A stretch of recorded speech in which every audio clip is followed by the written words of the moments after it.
अस्सलामुअलैकुम साथियों, आप सभी को हमारे यूट्यूब चैनल उर्दू ज़बान हमारी में खुशामदीद।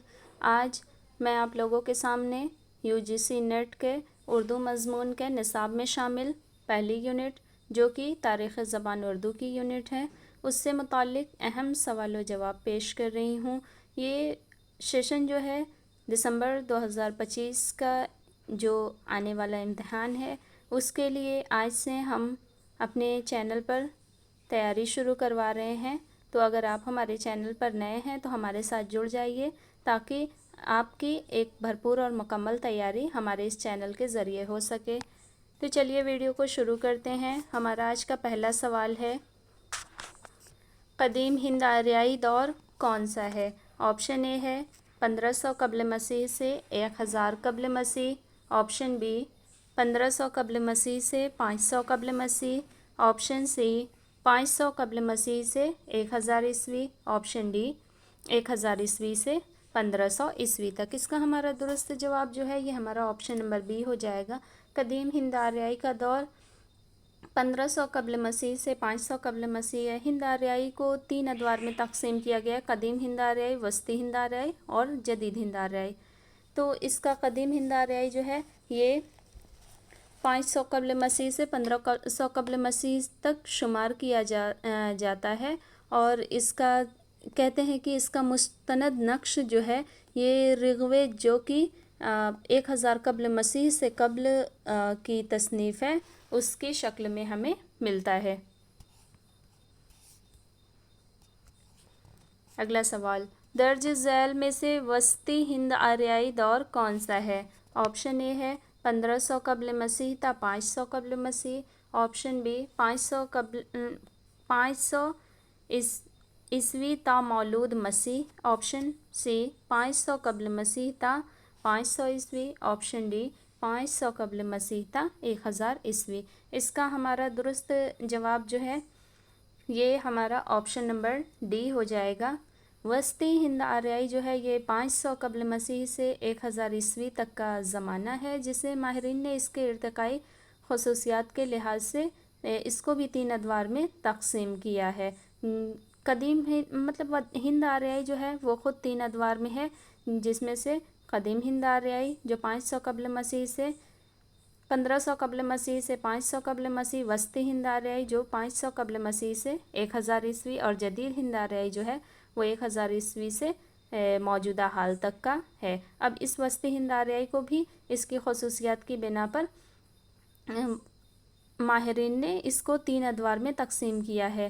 पहला जो है वो 500 कब्ल मसीह से मसीही सन शुरू होने तक का दौर यानी पाली दौर कहते हैं।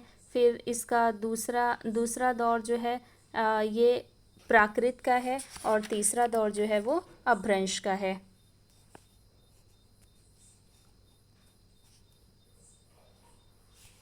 अगला सवाल, दर्ज झैल में से किस ज़बान का ताल्लुक़ कदीम हिंद आर्याई से है? ऑप्शन ए है वैदिक संस्कृत। ऑप्शन बी पाली। Option C Prakrit. Option D Apabhramsha. इसका दुरुस्त जवाब हमारा ऑप्शन नंबर ए हो जाएगा। वैदिक संस्कृत का ताल्लुक़ जो है ये कदीम हिंद आर्याई से है। कदीम हिंद आर्याई को जो डॉक्टर सुदेश्वर वर्मा थे इन्होंने 5 मंजिलों में तकसीम किया था, जिसमें से पहली मंजिल ही वैदिक मंजिल है। और प्रोफेसर ज्ञानचंद जैन ने भी कदीम हिंद आर्याई को 2 अदवार में तकसीम किया था, पहला वैदिक संस्कृत और दूसरा क्लासिकल संस्कृत। यानी वैदिक संस्कृत जो है इसका ताल्लुक़ कदीम हिंद आर्याई से है। अगला सवाल, पाली ज़बान का ताल्लुक़ किस दौर से है? ऑप्शन ए है कदीम हिंद आर्याई। ऑप्शन बी वस्ती हिंद आर्याई।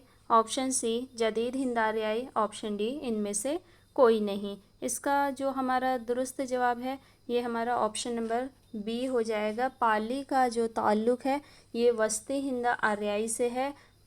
वस्ती हिंद आर्याई का जो पहला दौर है यानी मसीही सन शुरू होने से पहले तक का जो ज़माना है यही दौर जो है पाली ज़बान जो थी इसका दौर है। पाली जो है वो अवाम की मकबूल ज़बान रही है और इसी ज़बान में जैन मत और बुद्ध मत की तालीमात भी मिलती हैं।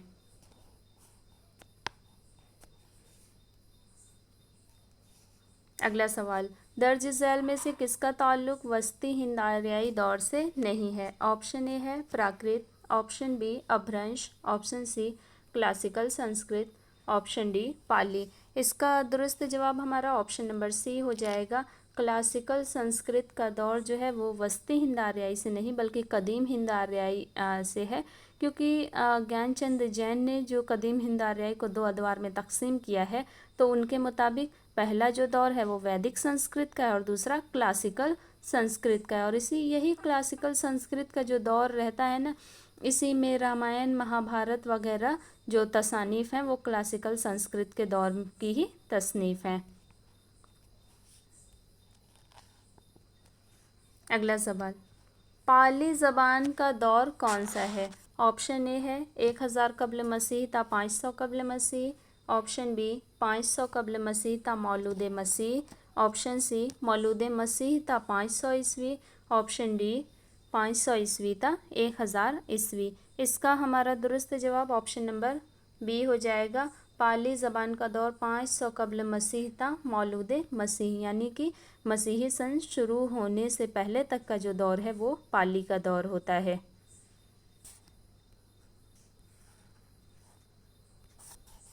अगला सवाल, पाली किस मज़हब की मजहबी ज़बान है?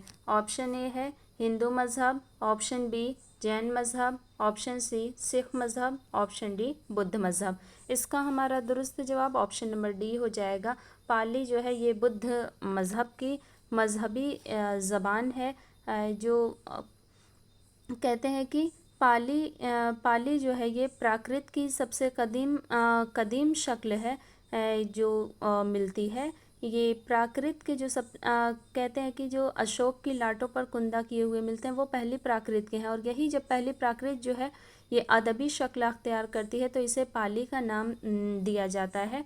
और इसी में जैन मत और बुद्ध मत की तालीमात भी मिलती हैं, और जो महात्मा बुद्ध ने अपनी तमाम तर तालीमात दी हैं वो ये पाली ज़बान में ही दी हैं, इसीलिए पाली को बुद्ध मज़हब की ज़बान भी कहा जाता है। अगला सवाल, शौर सेनी प्राकृत किस इलाके की ज़बान थी? ऑप्शन ए है Mathura, option B Magadh, option C Bihar और इलाहाबाद का दरमियानी इलाका, ऑप्शन डी पंजाब और कश्मीर। इसका हमारा दुरुस्त जवाब जो है ये हमारा ऑप्शन नंबर ए हो जाएगा। शौरसेनी प्राकृत जो थी ये मथुरा वगैरह का जो इलाका था, इसका कहते हैं कि इसका मरकज़ जो था शौरसेन यानी मथुरा का इलाका था। और जो संस्कृत के बाद सबसे आला तबके में अगर किसी प्राकृत का रिवाज था तो वो यही ज़बान थी, क्योंकि इस पर संस्कृत ज़बान की गहरी छाप नज़र आती है।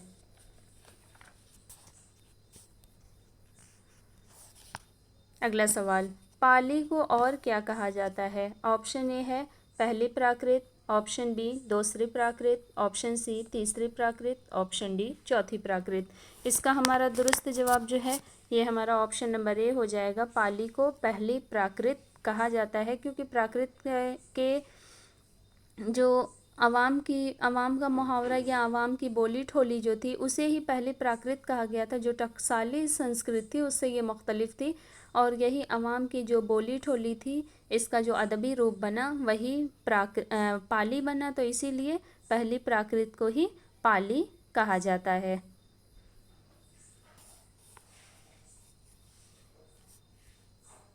अगला सवाल, पिसाची प्राकृत कहाँ बोली जाने वाली ज़बान थी?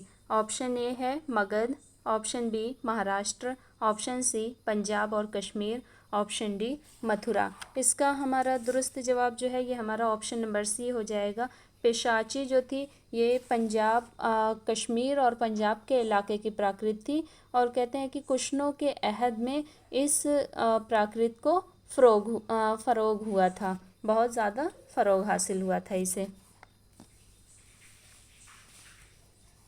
अगला सवाल, दर्ज झैल में से कौन माहिर लिसानियात नहीं है? ऑप्शन ए Mohiuddin Qadri Zore, option B Qazi Abdul Wadood, option C Masood Hussain Khan, option D Gyanchand Jain. इसका हमारा जो दुरुस्त जवाब है ये हमारा ऑप्शन नंबर बी हो जाएगा। काजी अब्दुल वदूद जो है ये खालिस मुहक्किक के तौर पर जाने जाते हैं, ये माहिर लिसानियात नहीं हैं और इन्हें तहक़ीक़ का मुअल्लिम सानी भी कहा जाता है। अगला सवाल, इलाहाबाद और बिहार के दरमियानी इलाके में कौन सी बोली बोली जाती थी?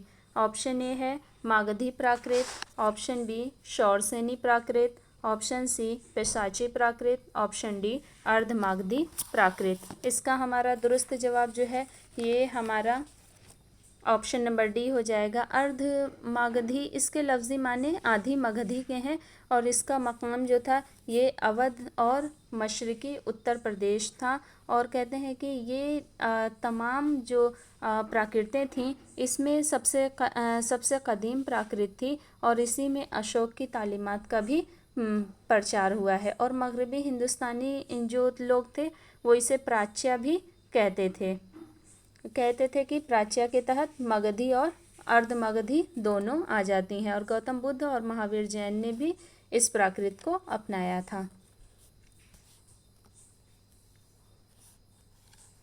अगला सवाल, किस माहिर लिसानियात ने उर्दू को द्राविड़ी ख़ानदान की ज़बान कहा है? ऑप्शन ए है Suhail Bukhari, option B महिउद्दीन Qadri Zore, option C Shaukat Sabzwari और ऑप्शन डी महमूद शिरानी। इसका हमारा दुरुस्त जवाब जो है ये हमारा ऑप्शन नंबर ए हो जाएगा। सुहेल बुखारी ने उर्दू को द्राविड़ी ख़ानदान की ज़बान कहा है और इन्होंने उर्दू की जाए पैदाइश जो है वो उड़ीसा को कहा है।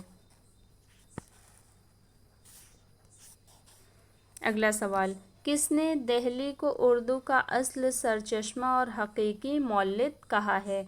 ऑप्शन ए है Hafiz Mahmood Shirani, option B Syed Suleman Nadvi, option C Masood Hussain Khan, option D Suhail Bukhari. इसका हमारा जो दुरुस्त जवाब है ये हमारा ऑप्शन नंबर सी हो जाएगा। मसूद हुसैन खान ने उर्दू का अस्ल सरचश्मा और हकीकी मौलिद दहली को कहा है। मसूद हुसैन खान ने दुआबे गंगो दहली और गिरदे नवाह को उर्दू की जाए पैदाइश भी कहा है।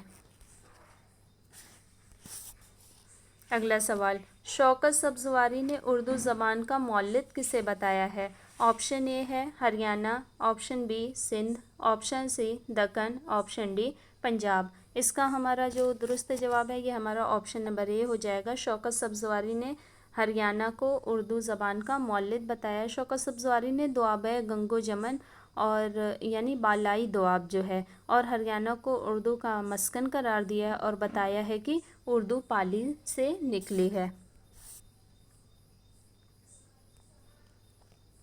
अगला सवाल, अगर मुसलमान हिंदुस्तान में न आते तब भी जदीद हिंद आर्याई ज़बानों की पैदाइश हो जाती, लेकिन उनके अदबी या ग़ज़ो इर्तिक़ा में ज़रूर ताख़ीर हो जाती। ये कौल किस माहिर लिसानियात का है? ऑप्शन ए है Gyanchand Jain, option B Hafiz Mahmood Shirani, option C Suniti Kumar Chatterji, option D Masood Hussain Khan. इसका हमारा जो दुरुस्त जवाब है ये हमारा ऑप्शन नंबर सी है, सुनीति कुमार चटर्जी का ये कौल है। अगला सवाल, तमाम अदबी प्राकृतों में सबसे ज़्यादा तरक्की याफ्ता अदबी प्राकृत कौन सी है? ऑप्शन ए है पिशाची प्राकृत, option B Maharashtri Prakrit, option C Shauraseni प्राकृत, ऑप्शन डी मागधी प्राकृत। इसका हमारा जो दुरुस्त जवाब है ये हमारा ऑप्शन नंबर बी हो जाएगा। तमाम अदबी प्राकृतों में जो महाराष्ट्री प्राकृत है ये जुनूब की प्राकृत है और कहते हैं कि मराठी जो है ये इसी से निकली है और संस्कृत के ड्रामों के गीत जो थे वो इसी में लिखे जाते थे, यानी कि महाराष्ट्री प्राकृत में लिखे जाते थे। और कहते हैं कि प्राकृतों में जो सबसे पहली प्राकृत है वो महाराष्ट्री प्राकृत है जिसकी कवायद मुरतब हुई थी और उस ज़माने का जो बेशतर अदबी सरमाया मिलता है वो इसी प्राकृत में मिलता है।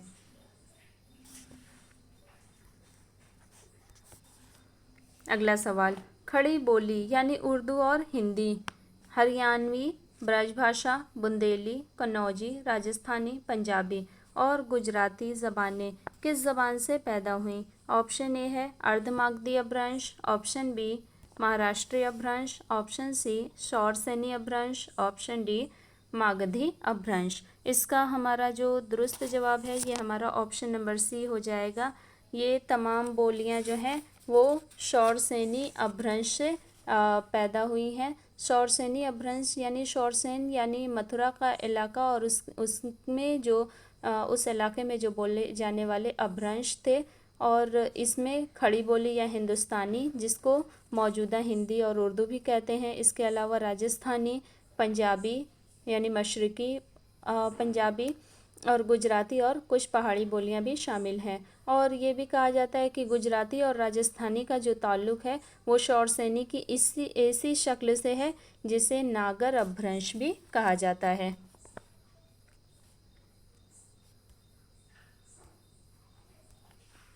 अगला सवाल, मराठी का इर्तका किस ज़बान से हुआ?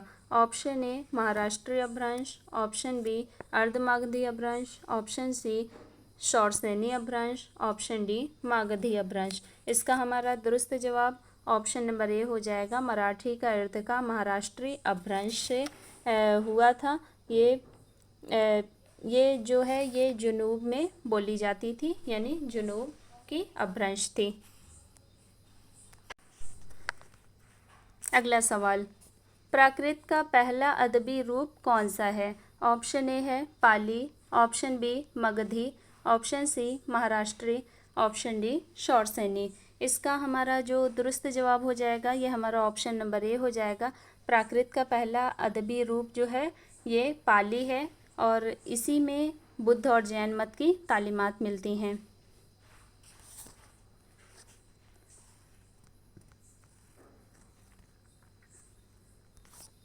अगला सवाल, उर्दू की इब्तिदा किस दौर में हुई? ऑप्शन ए है कदीम हिंद आर्याई दौर, ऑप्शन बी वस्ती हिंद आर्याई दौर, ऑप्शन सी जदीद हिंद आर्याई दौर, ऑप्शन डी कदीम हिंद आर्याई दौर से पहले। इसका जो हमारा दुरुस्त जवाब है ये हमारा ऑप्शन नंबर सी हो जाएगा। उर्दू की इब्तिदा जदीद हिंद आर्याई दौर में हुई, यानी कि 1000 ईस्वी से ताहाल तक जो मौजूदा वक्त तक का दौर है उसमें उर्दू की इब्तिदा हुई। अगला सवाल, उर्दू ब्रज भाषा से निकली है, किसका कौल है? ऑप्शन ए है Syed Suleman Nadvi, option B Mohammad Hussain Azad, option C Shaukat Sabzwari, option D Hafiz Mahmood Shirani. इसका हमारा दुरुस्त जवाब ऑप्शन नंबर बी हो जाएगा। उर्दू ब्रज भाषा से निकली है, ये कौल मोहम्मद हुसैन आज़ाद का है। मोहम्मद हुसैन आज़ाद ने उर्दू का इब्तदाई सरचश्मा ब्रज भाषा को करार देते हुए इन्होंने आब हयात के आगाज़ में लिखा है कि इतनी बात हर शख्स जानता है कि हमारी उर्दू ज़बान ब्रज भाषा से निकली है और ब्रज भाषा जो है ये ख़ास हिंदुस्तानी ज़बान है।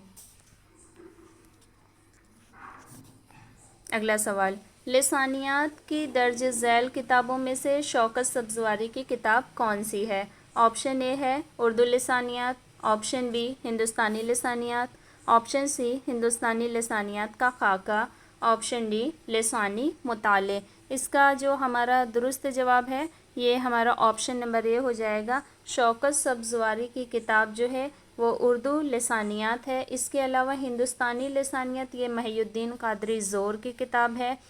हिंदुस्तानी लिसानियात का खाका ये सैयद एहतशाम हुसैन की किताब है।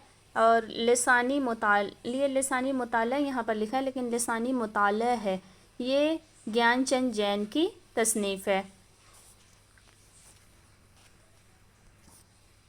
अगला सवाल, इनमें मगरबी हिंदी की बोली कौन सी है? ऑप्शन ए है हरियाणी, ऑप्शन बी पाली, option C Prakrit, option D लहंदा। इसका हमारा दुरुस्त जवाब जो है ये हमारा ऑप्शन नंबर ए हो जाएगा। मगरबी हिंदी की बोली जो है ये हरियाणी है। मगरबी हिंदी में कुल 5 बोलियां शामिल हैं, जिनमें सबसे पहली है ब्रज भाषा, दूसरी खड़ी बोली, तीसरी कन्नौजी, चौथी हरियाणवी और 5वीं जो है वो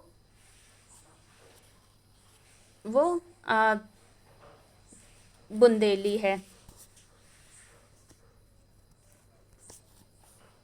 अगला सवाल, सिंध में उर्दू की इब्तिदा का नज़रिया किसने पेश किया था? ऑप्शन ए है Syed Suleman Nadvi, option B Masood Hussain Khan, option C Naseeruddin Hashmi, option D Suhail Bukhari. इसका हमारा जो दुरुस्त जवाब है ये हमारा ऑप्शन नंबर ए हो जाएगा। सिंध में उर्दू की इब्तिदा का नज़रिया सैयद सुलेमान नदवी ने पेश किया था। सैयद सुलेमान नदवी ने नकुश सुलेमानी में लिखा है कि मुसलमान सबसे पहले सिंध में पहुँचे हैं, इसलिए करीने क़यास यही है कि जिसको हम आज उर्दू कहते हैं उसका हौला इसी वादी सिंध में तैयार हुआ होगा। अगला सवाल, मसूद हुसैन खान ने किस इलाके को उर्दू का गहवारा करार दिया है? ऑप्शन ए है Punjab, option B Haryana, option C Sindh, option D Nawae Delhi. इसका हमारा जो दुरुस्त जवाब है ये हमारा ऑप्शन नंबर डी हो जाएगा।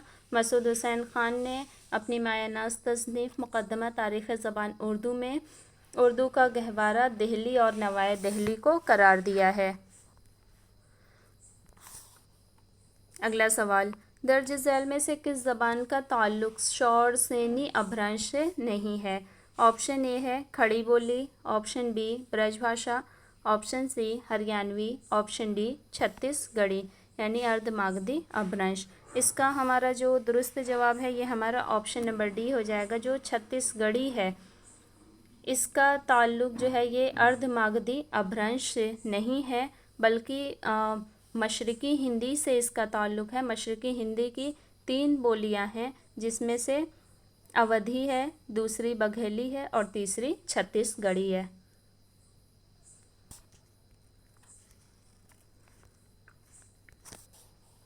अगला सवाल, ऋग्वेद, सामवेद, यजुर्वेद और अथर्ववेद किस दौर की तसनीफ़ की गई? ऑप्शन ए है Vedic Sanskrit, option B classical Sanskrit, option C Prakrit, option D Apabhramsha. इसका जो हमारा दुरुस्त जवाब है ये हमारा ऑप्शन नंबर ए हो जाएगा। ऋग्वेद, सामवेद, यजुर्वेद और अथर्ववेद ये चारों वेद जो है ये वैदिक संस्कृत की तख्लीक हैं। यानी जो कदीम हिंद आर्याई को डॉक्टर सुदेश्वर वर्मा ने जो 5 मंजिलों में तकसीम किया है, और उसमें सबसे पहला तो वैदिक मंजिल है, दूसरा अहद पाणिनी की मंजिल है, तीसरा रज़मिया मंजिल, चौथा दीनवी मंजिल और पांचवा जो है वो टकसाली मंजिल है। तो जो पहली मंजिल वैदिक मंजिल है, इसी अहद में जो तमाम चारों वेद हैं वो लिखे जाते हैं। यानी कि इस अहद में संस्कृत जो होती है वो मज़हब की बानी या बुनियाद गुजार होती है। अगला सवाल, रामायण और महाभारत की तख्लीक किस दौर में हुई? Option A Vedic Sanskrit, option B classical Sanskrit, option C Pali, option D Apabhramsha. इसका हमारा जो दुरुस्त जवाब है ये हमारा ऑप्शन नंबर बी हो जाएगा। रामायण और महाभारत की तख्लीक जो है ये क्लासिकल संस्कृत के दौर में की गई थी, और क्लासिकल संस्कृत जो है ये भी कदीम हिंद आर्याई दौर की ही है।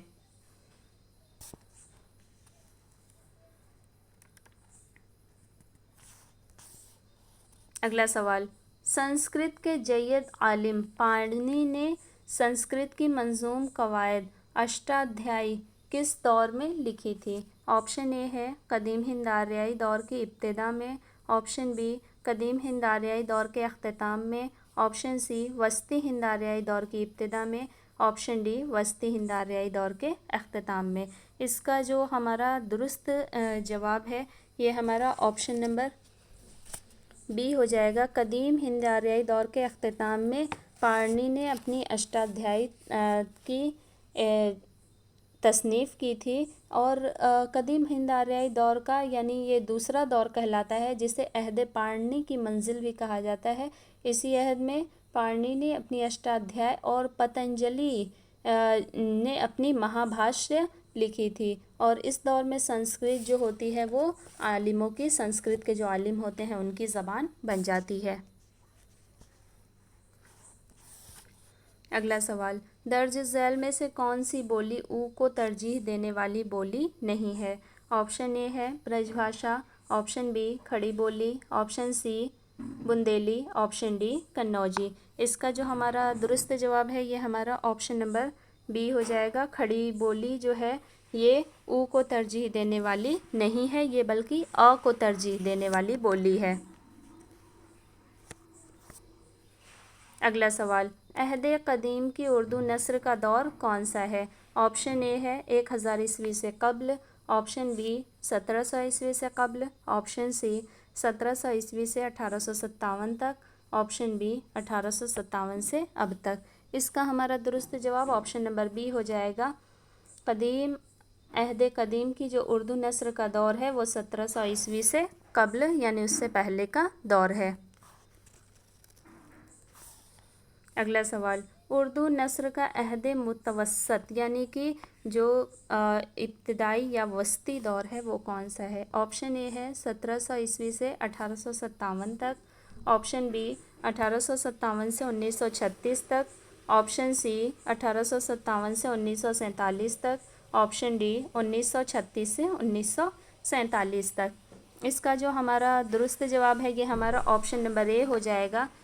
उर्दू नस्र का अहद मुतवस्सत यानी दरमियानी जो दौर है वो 1700 ईस्वी से 1857 तक का दौर है। अगला सवाल, उर्दू नस्र का अहद जदीद दौर कौन सा है? ऑप्शन ए है 1700 ईस्वी से 1857 तक, ऑप्शन बी 1857 ईस्वी से 1936 तक, ऑप्शन सी 1936 से अब तक, ऑप्शन डी 1857 से अब तक। इसका हमारा जो दुरुस्त जवाब है ये हमारा ऑप्शन नंबर डी हो जाएगा। उर्दू नस्र का अहद जदीद दौर जो है वो 1857 से लेकर मौजूदा हाल तक है। अगला सवाल, दक्कन से उर्दू की इब्तिदा का नज़रिया किसने पेश किया?